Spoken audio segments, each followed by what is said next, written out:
radiaciones, no sé si no lo veo. No, no hay problema, déjalo ahí. Sí, ¿no? Voy a modificar la nota. Está bien. Ya, cuando decimos efectos de las radiaciones, hablamos de dos tipos de efectos, los efectos físicos y también los efectos biológicos, ¿de acuerdo? Entonces, vamos a comenzar hablando de estos efectos físicos, de estos efectos que se van a dar sobre la materia. Exactamente, si nosotros decimos sobre la materia, es que vamos a hablar de los átomos, porque ya también en la primera clase de este tema hemos recordado que todo está hecho de átomos. Por lo tanto, las radiaciones van a poder actuar directamente sobre los átomos.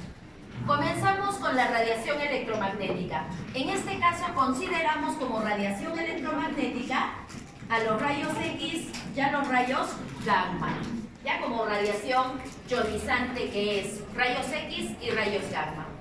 Estos rayos X o rayos gamma van a producir estos 6 efectos, pero dependiendo de la magnitud de radiación que se tenga.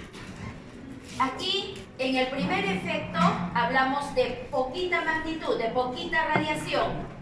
Va aumentando, va aumentando, va aumentando, va aumentando. El peor efecto sería este. El efecto más simple este, el efecto más complejo este otro de aquí. ¿De acuerdo? Entonces, vamos a explicar un poquito de cada uno de ellos. Al primer efecto, ¿qué le decimos al primer efecto? Le decimos efecto de rotación molecular. Efecto de rotación molecular.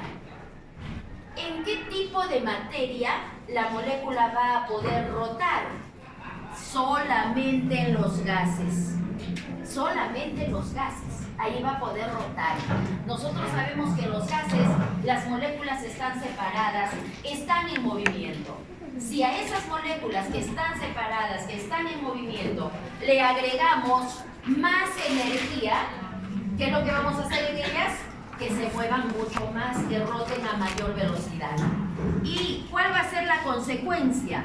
La consecuencia va a ser un incremento de temperatura. Un incremento de temperatura. Y ya sabemos que si se incrementa la temperatura, las funciones también van a poder cambiar. Pero bueno, es un efecto que no es tan peligroso. Segundo efecto. En este caso hablamos de la vibración atómica. Vibración atómica. Las moléculas que reciben mayor cantidad de radiación, estas fácilmente rotarían, pero no rotan, solo vibran. ¿Pero por qué van a vibrar? Porque no tienen espacio para rotar. Entonces, ¿en quiénes se va a producir esto? En sólidos y en líquidos. En sólidos y en líquidos. En los sólidos, las moléculas están más juntas unas con otras. Como ya no tienen espacio para rotar, lo único que les queda es a los átomos vibrar. Pero otra vez, si se aumenta el movimiento, si se aumenta la energía cinética, ¿cuál va a ser el efecto negativo? Aumento de temperatura. Hasta ahí son dos efectos que todavía no son tan peligrosos, el modificar la temperatura. Tercer efecto, este ya es peligroso, es mucho más peligroso. A este efecto le decimos modificación de la configuración electrónica. Modificación de la configuración electrónica. Para que se produzca este efecto, necesitamos mayor cantidad de energía. Ahora la energía es tan grande que llega al electrón. Le aumenta la energía al electrón. salta a un nivel superior y vuelve a retornar a su nivel original. Pero aquí ganó energía para que pueda saltar. Para que retorne, ¿qué tiene que hacer con esa energía? La tiene que perder. ¿Y cómo la pierde? La pierde como rayos X. Como rayos X. O sea que se está generando más radiación ionizante. Más radiación ionizante. Esto ya resulta ser más peligroso. Ojo con lo que les voy a decir. Los rayos X se originan de la corona. Los rayos X se originan de la corona de los átomos, siempre, ¿de acuerdo? Pero estos rayos X generados aquí, porque el electrón retorna a un nivel inferior, no son los que utilizan los médicos para una placa radiográfica. Son de esa longitud de onda, pero esta no es la forma como se obtienen los rayos X para una placa radiográfica. Eso que quede claro, ¿de acuerdo? Entonces, ¿por qué es negativo este efecto? Por la producción de rayos X. Cuarto efecto. A este le decimos efecto fotoeléctrico. Efecto fotoeléctrico. Para producir el efecto fotoeléctrico necesitamos mayor cantidad de radiación electromagnética. Ahora, esta radiación llega al electrón y lo saca el electrón.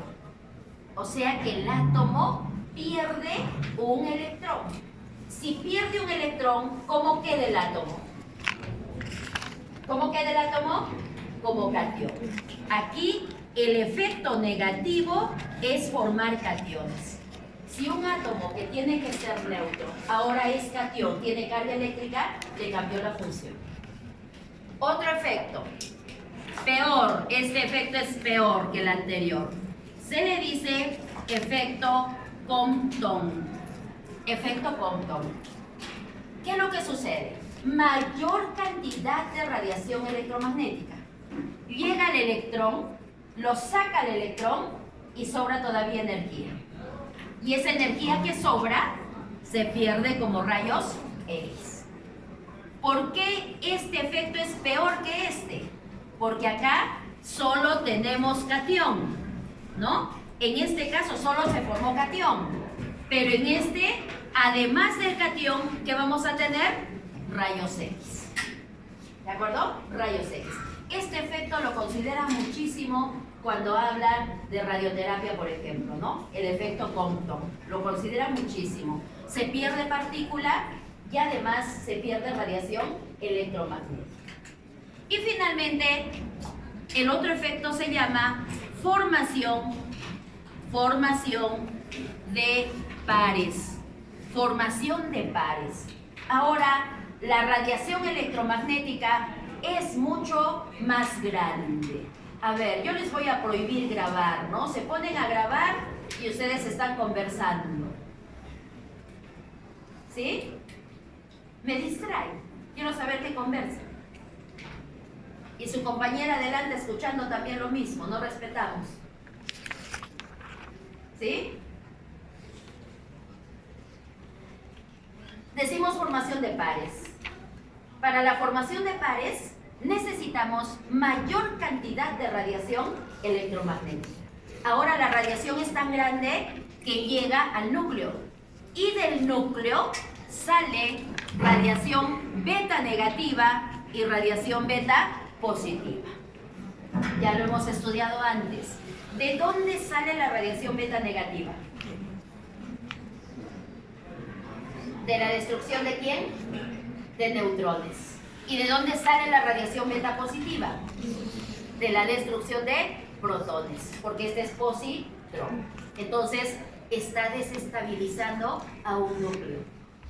Del núcleo está saliendo, se está destruyendo un neutrón y un protón, y le está cambiando la función. ¿Quedó claro? Entonces, estos son todos los efectos que se producirían. Imaginemos que hacen radioterapia para matar células cancerígenas. Esa radiación que está llegando a la célula va a actuar así, a los átomos que son componentes de la célula. Y entonces, ¿cómo termina esa célula? si actúa de alguna de esas maneras, si se produce el efecto Compton o se produce la formación de pares, ¿qué le va a pasar a esa célula? Va a morir. Definitivamente va a morir. Entonces no solamente se trata de cambiarle el ADN, de transformarle el ADN, de mutarla, no solamente se trata de eso, sino de cambiarle totalmente la función. ¿Para qué? Para asegurar la muerte de la célula. Sí. Aquí tenemos dos efectos, el efecto fotoeléctrico y el efecto Compton. ¿Cuál es la diferencia entre los dos? Está bien. ¿Cuál es la diferencia entre los dos? El efecto fotoeléctrico va a recibir radiación electromagnética, pero esta radiación solo alcanza para desalojar el electrón. Y entonces nos queda un catión. En el efecto Compton, la radiación alcanza para desalojar el electrón y todavía para emitir rayos X. Por estas dos cosas es que el efecto Compton es peor que el efecto fotoeléctrico. ¿Está bien?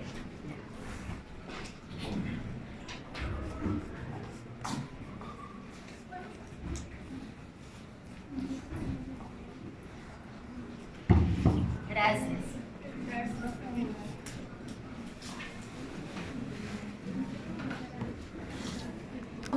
Se utiliza para el diagnóstico médico, repito, se utiliza una técnica que se llama tomografía por emisión de positrones.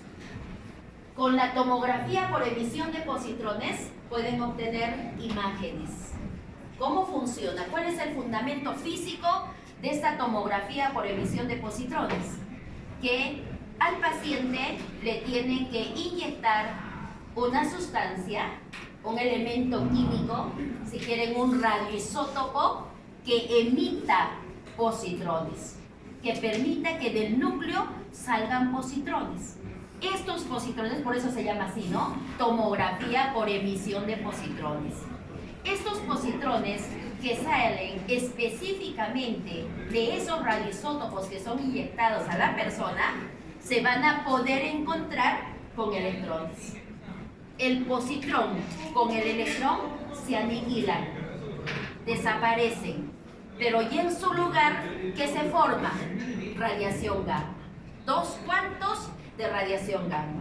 Esta radiación gamma va a ser captada por el tomógrafo y la electrónica del tomógrafo lo convierte en un imán. ¿Quedó claro? Entonces, ¿cuál es el fundamento físico?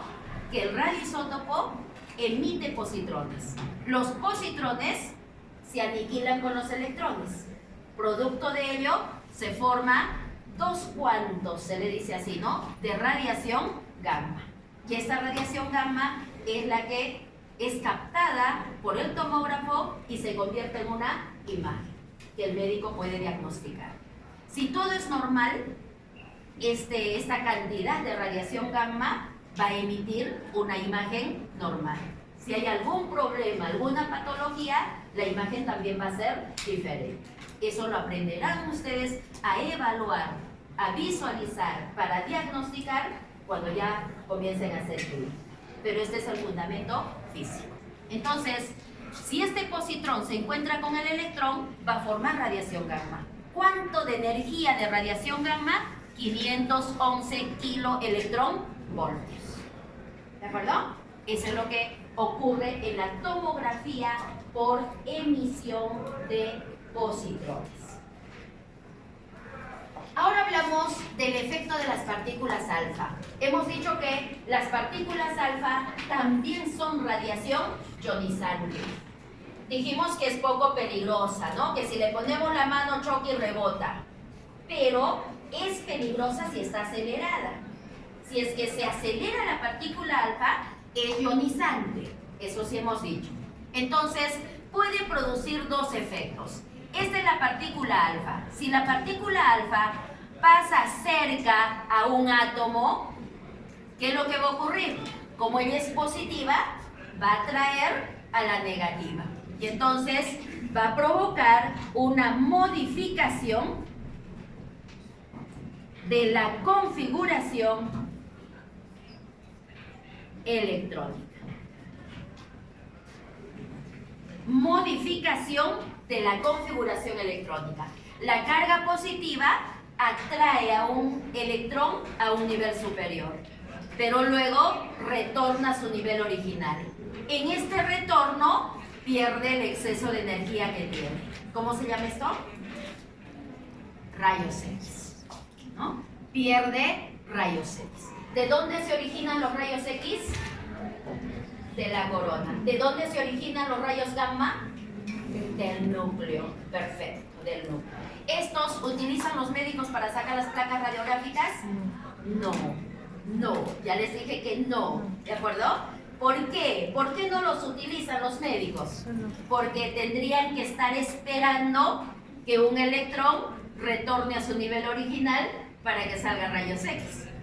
Y si no retorna y necesitan más rayos X para la placa, no sale la placa, no funcionaría. ¿De acuerdo? Para una placa radiográfica necesitan que haya rayos X, pero de manera continua, de manera permanente. Ya yo les voy a explicar después cómo funciona eso. Aquí, la partícula alfa está más acelerada. Y si está más acelerada, se lleva el electrón. Y si se lleva el electrón, ¿qué nos va a quedar? Un catión. A esto se le dice formación de iones. Aquí nos deja un catión. Creo que ya lo entendemos porque el efecto es negativo. Partículas beta negativas. Estas también son peligrosas. Dijimos, las beta negativas son más peligrosas que las alfa. ¿Por qué las beta negativas son más peligrosas que las alfa? Son más ligeras. Si le ponemos la mano va a pasar la piel, ¿no? Y se va a depositar debajo de la piel. ¿Qué efectos tenemos? Efecto número 1, dispersión elástica. La beta negativa es un electrón. Si está acelerada y se acerca a otro electrón, no se van a juntar, no se pueden ver. Entonces, dispersión elástica significa que se acerca y va a cambiar de dirección, ¿no? No se va a unir, va a cambiar de dirección. Pero si la partícula está mucho más acelerada, va a poder llegar, chocar con el electrón y lo saca. Y en este caso, sí nos va a formar un catión, ¿no? En ese caso, nos va a formar un catión. Por eso al segundo efecto se le dice formación de iones, ¿no? Formación de iones. Efecto número 3, retrodispersión. ¿Qué es lo que sucede? Una partícula beta negativa mucho más acelerada va a poder pasar cerca al núcleo. Y como el núcleo es positivo, como que la atrae y le cambia la dirección. Retro, ¿no? Llega al mismo lugar por donde ingresó. Por eso se le dice retrodispersión. Y finalmente, radiación de frenado. La partícula beta negativa, mucho más acelerada, va a pasar mucho más cerca al núcleo. El núcleo la frena, le hace perder velocidad. Pero si se vuelve más lenta, si pierde velocidad, tiene que liberar la energía que tiene en exceso. ¿Y